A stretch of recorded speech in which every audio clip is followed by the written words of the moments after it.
I think at the end of the day, it is absolutely important to tell stories this way.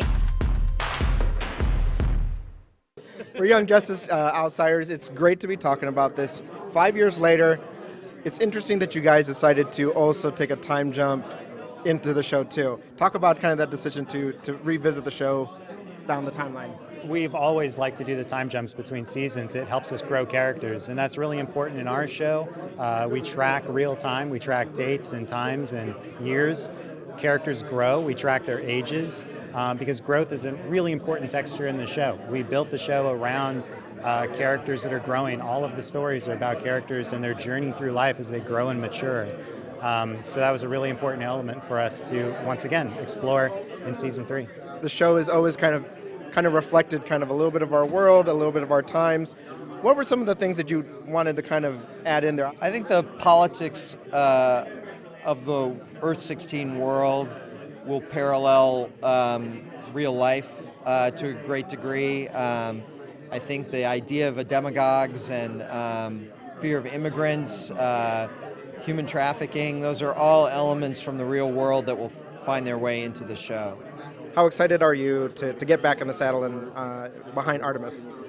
This is one of the of all the roles that I've ever done, one that is closest to my heart. When I was cast as Artemis, it was my first big series ever that I had done. I've done several since then, and it's crazy that this debuted in 2010, and now we're going to have a season 3 9 years later. And the fans have been through all of it with us, and they've all gone through 5 years of their life and changed and grown.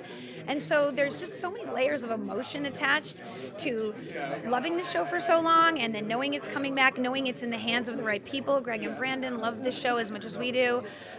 They are not going to disappoint their fans. I've been absolutely floored by what they've put into this season. Young Justice as a series overall in some ways was ahead of its time, and I think that they created binge-worthy cartoon 5 years too soon, and it's really amazing that the technology has caught up with their way of storytelling. This isn't just superheroes and fighting and villains, and it's real life. It is love, it is loss, it is friendships, it is betrayal, it is family, it is every issue that you have, I have, that the world is having right now.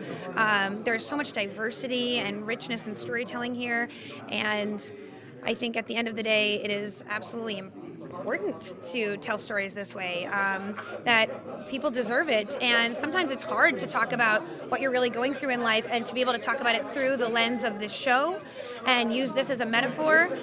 It's bonding people, it's bringing people together, and I'm grateful to be a part of storytelling of that capacity. You play a new character in the Young Justice Outsiders, called Prince Markov.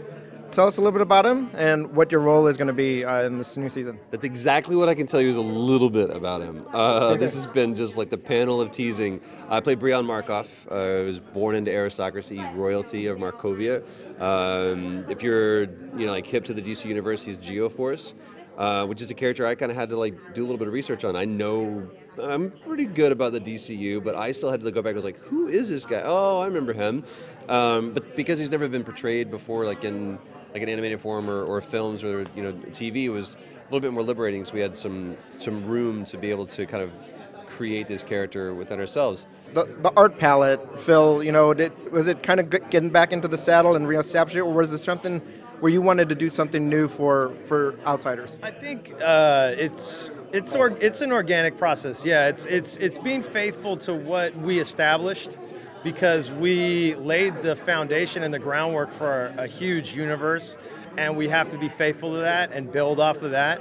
But as creators, we all evolve, gradually or over the years, and for me personally, there are nuances and inflections that I'm introducing to the style. Some things I keep, some things work from a mechanical or stylistic standpoint, and some things I just try out, and they may wash out eventually. So I'm always adding nuance and layers to my approach. So anybody who's followed my work or the work of these gentlemen, you'll notice there's a strong fundamental DNA there that's the same, but there's always going to be new embellishments that we add. We've got 26 episodes of the show coming out. The key to getting a 4th season is really with the fans in this case. If they subscribe to the service, if they binge season 1 and season 2, if they binge season 3, if they watch these episodes over and over again, they're going to want a season 4 for economic reasons. You know, it's that cut and dry. And if the fans don't subscribe, if they don't watch it, then, you know, we're done with 3. And just make us the most popular show on the service, and we'll be back again and again. They won't be able to get rid of us. That's right. It's really up to you guys. It's up to the fans.